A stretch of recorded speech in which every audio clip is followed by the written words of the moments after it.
আমি ঢাকায় থাকি।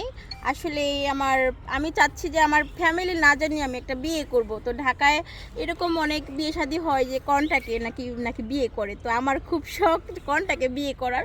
তো এরকম যদি কেউ থেকে থাকো 6 মাস 1 বছর কনট্যাক্টে বিয়ে করে রেখে দিবা, ফ্যামিলিকে জানাবে না, তাহলে আমার সাথে যোগাযোগ করতে পারো। এই যে যোগাযোগ করবে কিভাবে, এই যে ভিডিওটা দেখতেছো, ভিডিও শেষে যে শেয়ার অপশন আছে সেখানে আমার নাম্বার পাবা, আর সেখানে ক্লিক করে যে নাম্বারটা পাবা সেই নাম্বারে আমাকে ফোন দিবা এবং যোগাযোগ করবা। আমার খুব শখ আমি কনটাকে বিয়ে করব, ফ্যামিলিকে না জানিয়ে। আজ আমার বাবার টাকা নেই বলে কেউ আমাকে বিয়ে করতেছে না। খুব আমি আসলে কষ্টে আছি। কষ্টের কথা কাকে বলবো, যে টাকার অভাবে বিয়ে হচ্ছে না, তাই আমি প্রতিবেদনে আসছি। তো এই ভিডিওটা যারা যারা দেখতেছো যে আসলে এই টাকার অভাবে বিয়ে হচ্ছে না, বা যারা টাকা ছাড়া বিয়ে করতে চাচ্ছ, তারা আমার ভিডিওতে যে শেয়ার অপশন আছে সেখানে আমার কন্ট্যাক্ট নাম্বার দেওয়া থাকবে, ফোন দিতে পারো এবং কথা বলতে পারো। আমি বিয়ে শাদী করবো কিন্তু কোনো কিছু দিতে পারবো না, তবে তার জন্য থাকবে আমার বুক ভরা ভালোবাসা এবং যত্ন, কেয়ারিং। ঠিক আছে? তো